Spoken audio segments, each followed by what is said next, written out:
Hello, everyone. Welcome to the Power of Collaboration. I'm Dr. Sheikah Houston. And I am Bijane Kareem, and we're excited to collaborate, especially for this back to school season. We are we are bringing you some great resources, connecting educators with great resources. That's a part of what Create and Educate and BK International does. And I'm actually going to let Bijane introduce herself and tell you all about the wonderful ways she can help get you connected to some grants for your classrooms or for your schools while I feed us through to a couple of more groups so people can join us. And if you're joining in, let us know who you are and where you're joining us from. Absolutely. Thank you, Dr. Houston.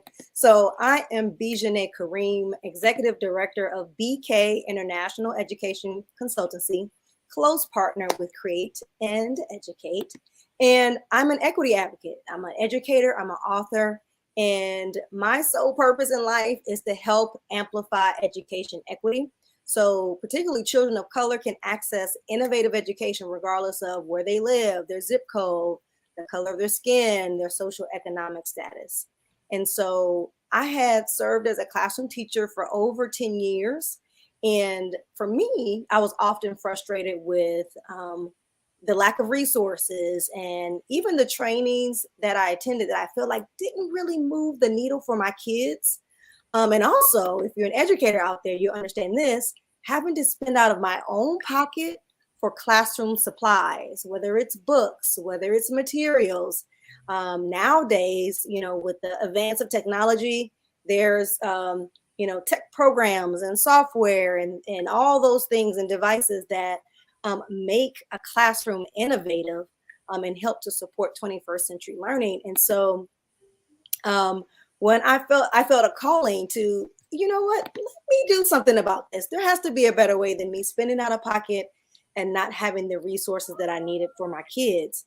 And so I started my journey in grant writing. And so I would research and look at grants and find grants and was successful at winning several grants for myself, for professional learning, for things that I needed for my classroom, for project-based learning, also for school-related events. And I was like, I wonder, do other educators know that they could leverage their classroom lesson plans to be able to get funding for what they need? And so that's why I'm so excited about the power of collaboration, because that's exactly what we do here, is that we help authors, whether you're a children's book author or you have adult genre books, they are all applicable for educators.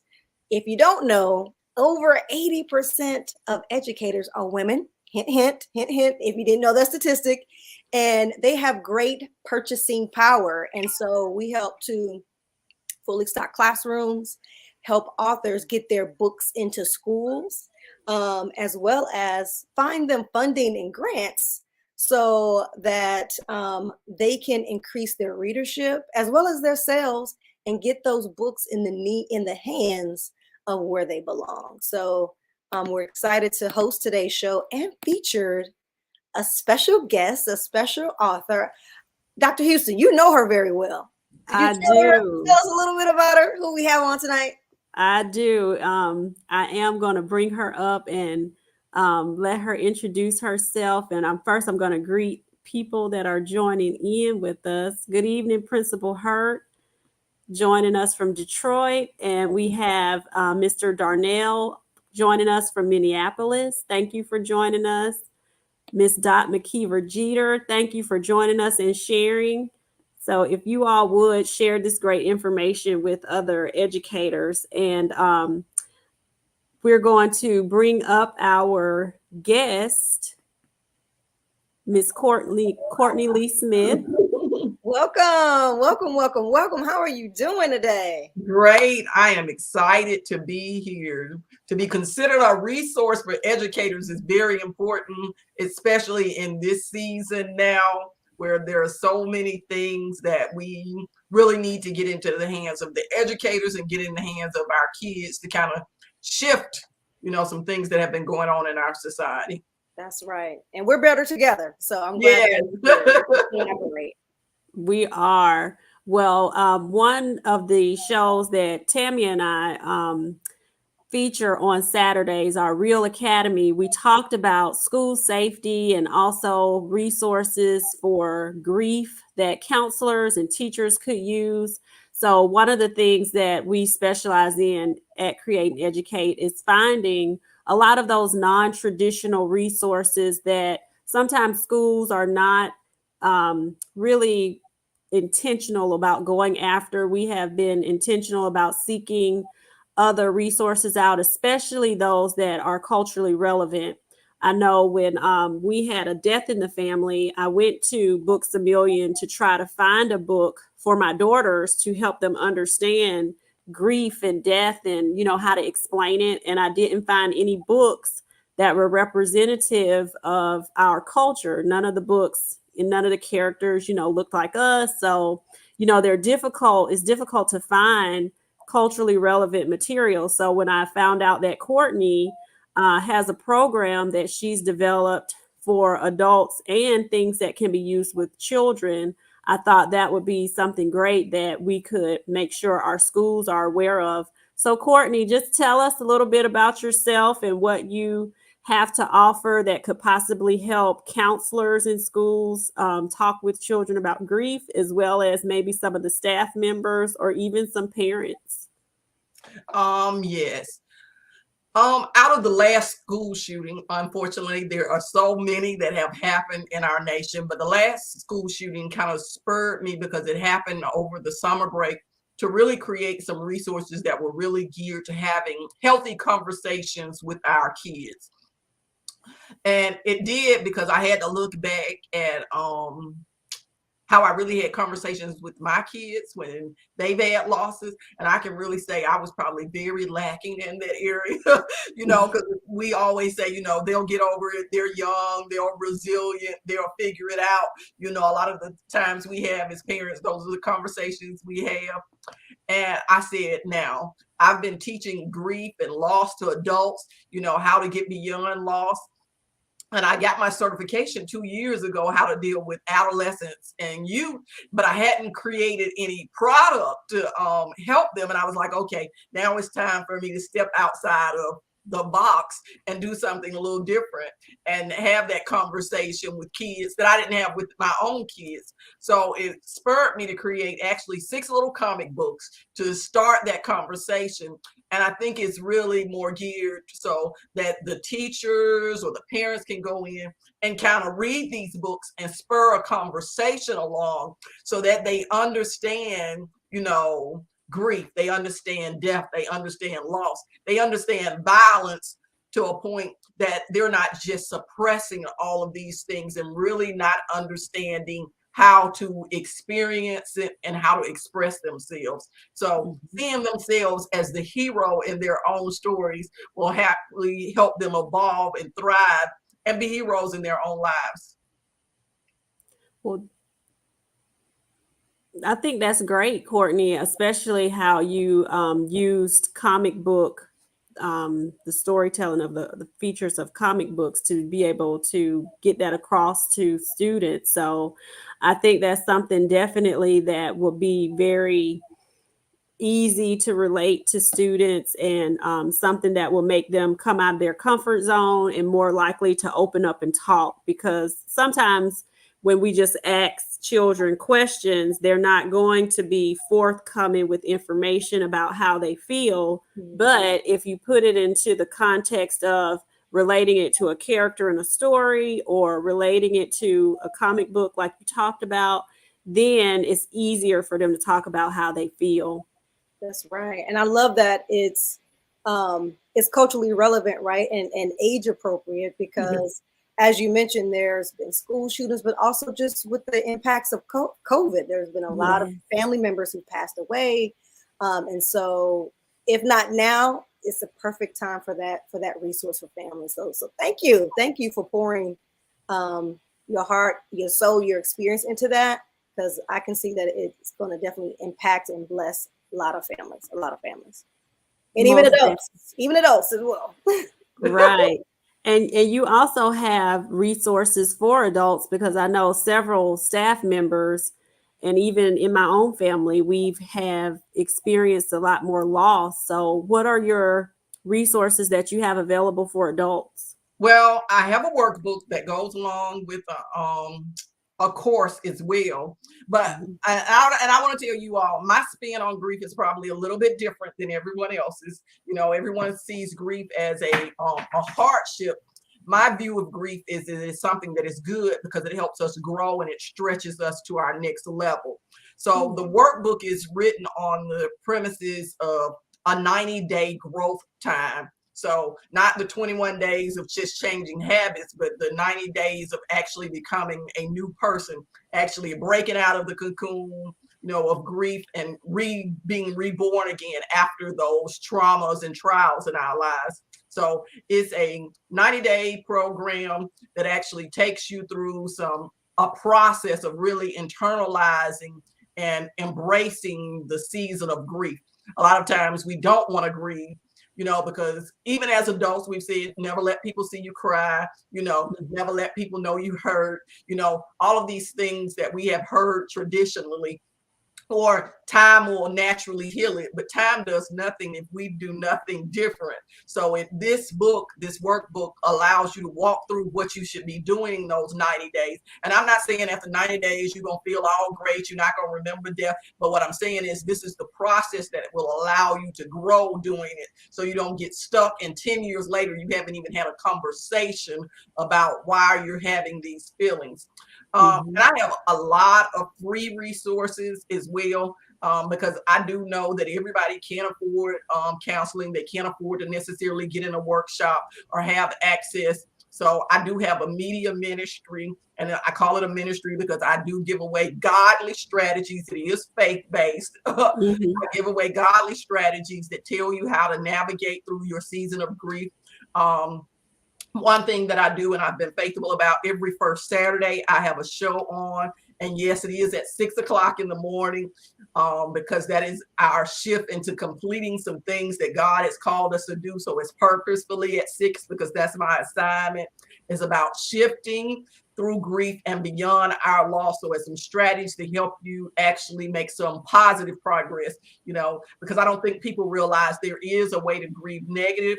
There is, complex and difficult grief. If you don't grasp on something to move yourself in a positive direction, you can actually spiral and find yourself grieving in a very complex way. So those are some of the things. And like I say, I have probably 6, 7 shows. I have a magazine, and all of those resources are free for people to actually find different types of loss. So it's not just limited to death. It's Okay. financial loss, job shifts. So Mhm. definitely understand that grief affects us actually daily. Mhm. Mhm. Have you And considered grants? Because I'm hearing that you're blessing people with these gifts for free, but have you considered grants in helping to extend or scale your program, or to pay for some of those things, or even pay for your time, um, for your ministry, so to speak, as well as the products that you have? I have considered them, but unfortunately, I am not as gifted as you in that area and understanding which ones necessarily apply to me and how to go through that process. So, like you say, it was the perfect time to hear what you do and for us to connect and collaborate beyond, so we can do that. Because when I heard that, I was like, oh, yeah, because that can help me create more content, That's right. to mhm. actually put out, where I'm not like, Absolutely. okay, I got to go get a job to fund this so I can do this. Exactly, exactly. And the great thing about the particular topic that you're focused on with grief, um, it falls under social emotional learning if you're connecting it with schools. It does. Since the pandemic, a lot of fund makers are funding, I'm going to call it a project programs, resources, and materials that fall under health and wellness. And dealing with grief, navigating grief, definitely that would be prime real estate, I think, for you to help expand and scale, like you said, and create additional content.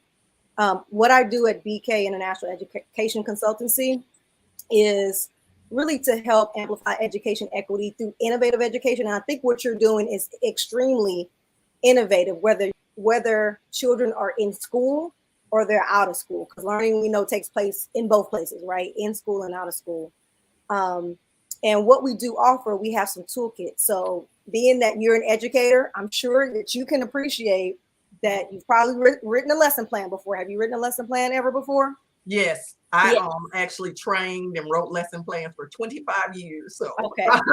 So if you can write a lesson plan, you can write a grant. And I share it in my quick little workbook. You said you have a workbook too. So I have a quick grant writing workbook that calls 12 quick steps to writing running classroom grants. And it unpacks just like the table of contents. The chapters in this book are just like a lesson plan. So if you understand the key components of a lesson plan, it walks you through how you can craft your grant application just like you do that. So we have that toolkit as a resource. We also have a self-paced course, and we do offer instructor-led courses as well, just in case you want to ask some of those real-time burning questions to help navigate you in the right space, so you can get the funding with what you need to really get your work out there and to bless more people with this work. And like you said, you shouldn't have to pay out of pocket for this, just like teachers shouldn't have to pay out of pocket for their supplies. There's funders out there, like I said, in the SEL space and health and wellness space that would gladly be happy to fund this because they know it's making an impact on the community. Hey, right time, right place. Definitely. And Courtney, this is a great resource for schools, but I mean, even if you connected with some of the funeral homes, a lot of times they want things to give to the family, for grief and to help them get through the process. So I would even check with them. One of the ladies that worked at my school, her husband is a mortician.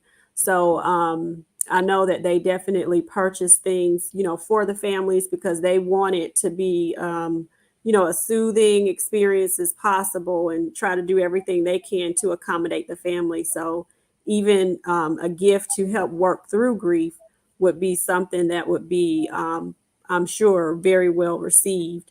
And just like Bijane said, companies everywhere have employees that they want to meet their social and emotional needs, and grief, of course, is a natural part of our process and a natural part of everyone's life. At some point, you'll lose someone.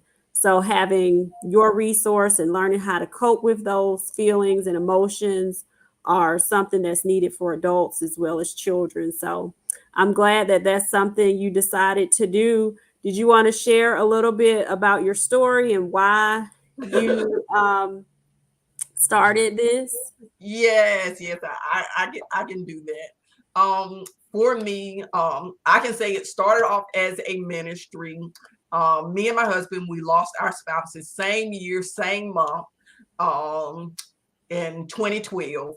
And actually, we got married 45 days later after we met each other. We knew that God had a ministry in us. Kind of took us 4 years to get our own selves together, to figure out what was that path that he was going to take us on. But in 2016, he started us in media, where we would actually, do a show that was called The Widower's Voice. So we started there talking to other widowers and widows who had lost, and some tips to help, navigate that path. And, as you start on a path, next thing you know, God is telling you, you got to do a little bit more, The talking is good, but he said, you need to go get certified. You need to go get educated. You need to go get trained. So that's where it began on the journey for me. And so then, of course, 2020 came. COVID was like, whew, okay, more people needed. So I was like, okay, let me create a workbook. Let me create a workshop. Let me create something that I can give. And that was actually the birthing of First Saturday Shift, to make sure that people could find something in a digital space as well, where it wasn't, we're trying to build a community of people, not where they feel like they're stuck with us in a woe with me place, but it's a community where we are equipping you with the tools that are within yourself. So no matter what type of loss, even after this loss, you will be able to navigate it. So each loss, you'll be able to take these tools and do a little bit more with it. That's awesome, Courtney. And you mentioned that it's not just for death. What about divorce? Yes, it applies to divorce. It'll apply. I mean, like if you're talking about in this season where we're talking about evictions and foreclosures during COVID, my own personal journey of having to shift jobs, to health reasons, everybody's going through something. So it's that transition of life that, we're all afraid of. Right.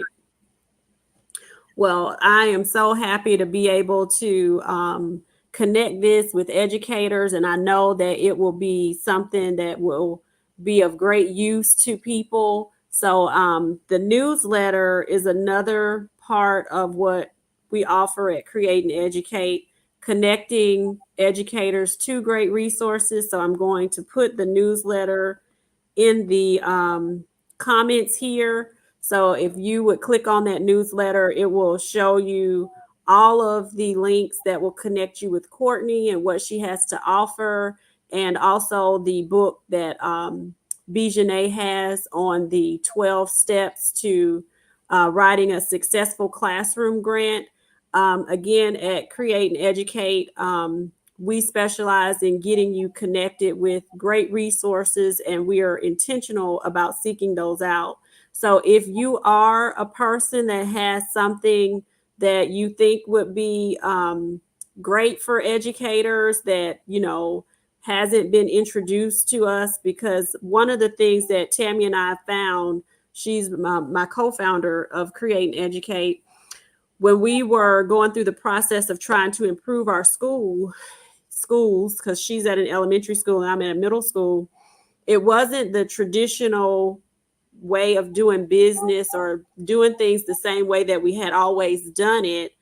Those were not the things that helped get us over that catalyst. It was being intentional about getting to the root of the problem. And a lot of the root of the problem of education is that we don't have a lot of innovation. Sometimes we don't think outside of the box. We continue to do things like we've always done it because that's how everybody says you should do it. And some things are best, at a certain way, but there's certain things that you do have to look for that in those innovations. So our students have changed, society has changed, COVID has changed everything. So we really have to be intentional about thinking outside of the box. We have to do different things to reach our children, and we have to take care of our educators because they are finding other things to do, and we want to keep them in education because we want our students to have the best access to the best educators possible. So we want to make the field attractive, and we want to meet the needs of the people. So we can't do that if we're just continuing to do business as usual. We have to change some things up. So if you would like to be featured, the form that I placed in the comments, you can fill that out and we'll contact you about more information on being featured on the platform as well as in the newsletter. And we shoot that newsletter out to multiple educators and multiple groups through our email listserv. And we just try to collaborate. That's our motto, to try to make things better for not just children in our area, but globally, everywhere. Absolutely. We are better together. Better together. And thank you all for joining us. I see Ms. Klingman has joined us as well. I appreciate you all support. And any closing remarks, Courtney? I like the collaborative effort that is here and the connection. And when I think about that, that is really how we heal, is in collaboration and connection, not in a space of isolation. So right now we have to be intentional, like you said, and we have to think outside of that traditional box of that time is just going to heal, and let us begin to think and do something differently. So I think this is an awesome opportunity for people to speak in that space and to do something different. So And I want to make sure you all have access, just in case there's any other educators out here who are new to grants but have an educational program, need to get more books for their classroom, or for authors such as yourself who want to get their books in the hands of others without having to give them away for free, because they cost to make, right? And you put your time and your effort and your energy into writing a book, and that's no small feat. Like Dr. Houston and I know, like, yes, it's quite a journey to write a book, and that you wrote several books. So you definitely want to make sure that you are compensated well for your time too, and can continue pouring into others with your ministry. Thank you. Most definitely. Well, thank you all for joining us. Thank you, Ms. Dot McKeever-Jeter, for joining us, and everyone else who tuned in. This has been another edition of The Power of Collaboration, and this is our edition where we're connecting educators to great resources. So join Tammy and I this Saturday at 10:30 Eastern Standard Time. We are always solving problems for educators, and anyone can join us. We have parents, teachers, leaders, anyone who's interested or has a vested interest in education can garner something. This Saturday, we're going to be talking about one of the biggest problems that we're having right now in education is teacher retention. So we're going to be talking about providing you with information straight from those teachers. I sat on a panel with a university that we are partners with, and first year teachers told us exactly what are some of the things that are causing those teachers that are only 1 to 3 years in. Those are the people we're losing the fastest. What is causing them to leave the profession? So if that is something that you would like to hear some tips on, we have some tips we would like to provide, but also provide you with the information from those teachers, because if we don't know what those things are, we definitely don't know how to solve the problems. I bet you one of those things are resources and support. I bet you. Something tells me. Maybe you won't, but you all will find out on Saturday. Well, thank you so much, everyone, for joining us. And we look forward to seeing you next Thursday. Not next Thursday. What is it? The 24th, Bijane? Yeah, in 2 weeks. The 25th. Yes, the 25th. The 25th, we will be on again with some more great resources for you. I think that episode is going to be some speakers that you can host at your school. So thank you again for joining us, and you all have a great rest of your afternoon. Share this information with other educators and other authors and other people who may have something that they would like to connect with schools. Thank you all. Thank you.